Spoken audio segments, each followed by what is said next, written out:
কাঁচা আম দিয়ে তো অনেক কিছুই বানালেন, কিন্তু চিনেবাদাম আর কাঁচা আম দিয়ে কি কোনোদিন এই রেসিপিটি ট্রাই করে দেখেছেন?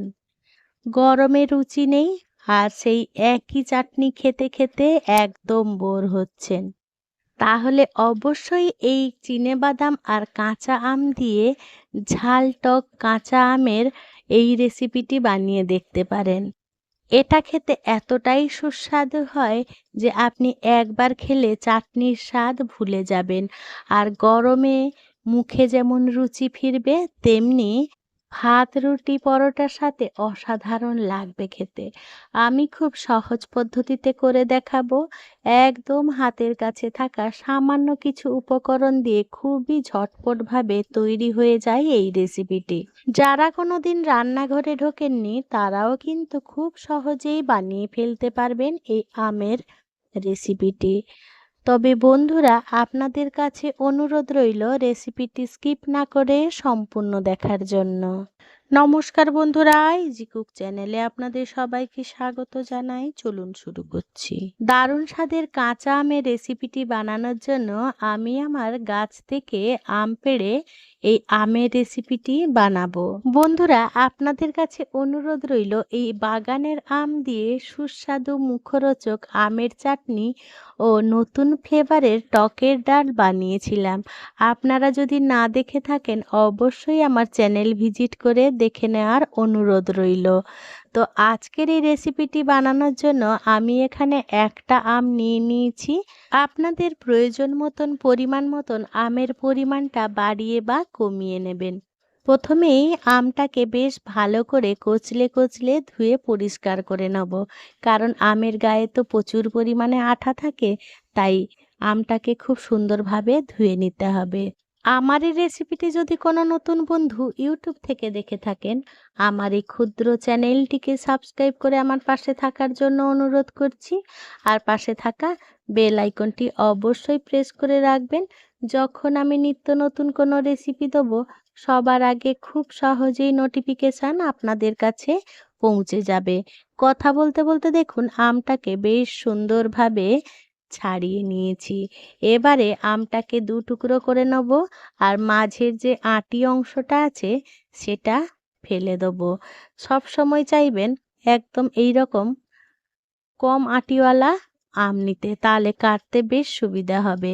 তাই দেখুন আমি এরকম দু টুকরো ভাবে করে নিয়েছি। আঁটিটা একেবারেই শক্ত নয়, তাই পুরো আমটা আমি নিয়ে নেব। তার জন্য দেখুন আমটাকে এইরকম ছোট ছোট পিস করে কেটে নেব। এই রেসিপিটি বানানোর জন্য আম কাটার সেই রকম কোনো সাইজ নেই, আপনারা রাফলি চপ করে নিতে পারেন, তাতে কোনো রকম অসুবিধা নেই। দেখুন আমগুলো এইভাবে ছোট ছোট করে কেটে নেওয়া হয়ে গেলে আবারও কাটা আমগুলোকে ধুয়ে জল ঝরিয়ে নেব আর এটাকে সাইডে রেখে দেবো। এবারে চলুন রান্নাটা শুরু করি। তার জন্য গ্যাসের কাছে চলে এসেছি। গ্যাসে কড়াই বসিয়ে দিয়েছি। কড়াইটা বেশ গরম হয়ে গেলে একেবারে আঁচটা লোতে করে দিয়েছি। এবারে 1 চামচ মতন সর্ষের তেল দিয়ে দিলাম আর স্বাদ মতো নুন দিয়ে দিলাম। এবারে কাঁচা বাদামগুলো দিয়ে এই তেলের সাথে একটু নাড়াচাড়া করে নেব। কয়েকবার নাড়াচাড়া করা হয়ে গেলে এবারে দিয়ে দেবো রসুন। আমি এই 8-10টা মতন রসুনের কোয়া দিয়েছি আর কাঁচা লঙ্কা দিয়েছি 2 টুকরো করে। ঝালটা অবশ্য আপনাদের স্বাদের মতন বাড়িয়ে বা কমিয়ে নেবেন। এই সমস্ত উপকরণ বেশ ভালো করে একটু ভাজা হওয়া পর্যন্ত রান্না করে নিতে হবে।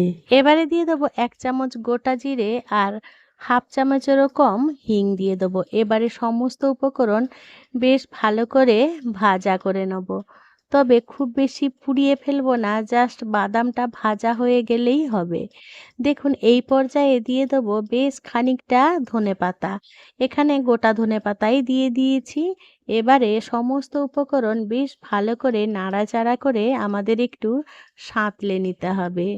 ধনেপাতাটা দেয়া হয়ে গেলে কয়েকবার একটু নাড়াচাড়া করে নিয়েছিলাম। এবারে গ্যাসের ফ্লেম অফ করে দিলাম।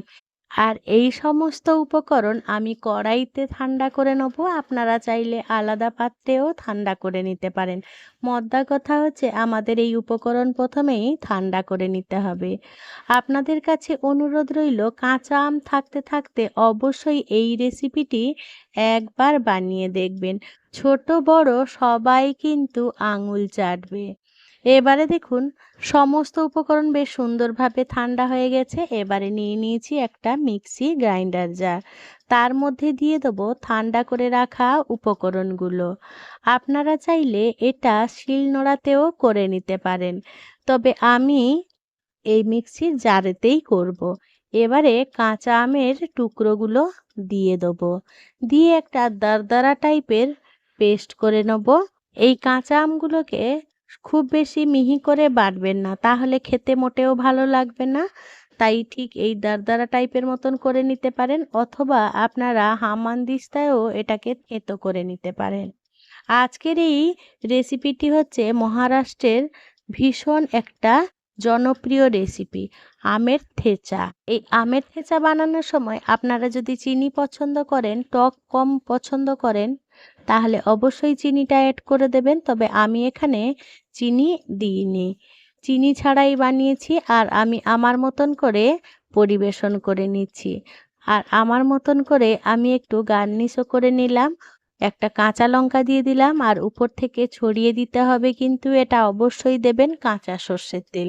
কাঁচা সর্ষের তেলের ফ্লেভারে এই আমের থেঁচাটা খেতে ভীষণই ভালো লাগবে। দেখলেন তো বন্ধুরা, কত সহজেই আর কত কম সময়ে তৈরি হয়ে গেল দারুণ স্বাদের মহারাষ্ট্রিয়ান আমের থেঁচা রেসিপিটি। বন্ধুরা, আজকে আমার এই কাঁচা আমের রেসিপিটি যদি আপনাদের কোনো অংশে একটুও ভালো লেগে থাকে, তাহলে ছোট্ট একটা লাইক করে দেবেন। আপনাদের এই ছোট্ট ছোট্ট লাইক আমাকে অনেক ইন্সপায়ার করে নিত্য নতুন রেসিপি বানানোর জন্য। আর যদি খুব বেশি ভালো লেগে থাকে, বন্ধু বান্ধব কিংবা প্রিয়জনদের সাথে শেয়ার করে তাদেরও দেখার সুযোগ করে দেবেন। আর যদি আমার মতন করে বানিয়ে থাকেন, তাহলে খেয়ে অবশ্যই কমেন্ট করে জানিয়ে যাবেন আপনারা আঙুল চেটেছেন কি চাটেননি। বন্ধুরা, আমার সাথে থেকে পাশে থেকে এতক্ষণ কাঁচা আমের এই থেঁচা কিংবা ভর্তা রেসিপিটি দেখার জন্য আপনাদের সকলকে জানাই অসংখ্য অসংখ্য ধন্যবাদ। আপনারা ভালো থাকবেন, সুস্থ থাকবেন। দেখা হবে পরের কোনো নিত্য নতুন রেসিপিতে।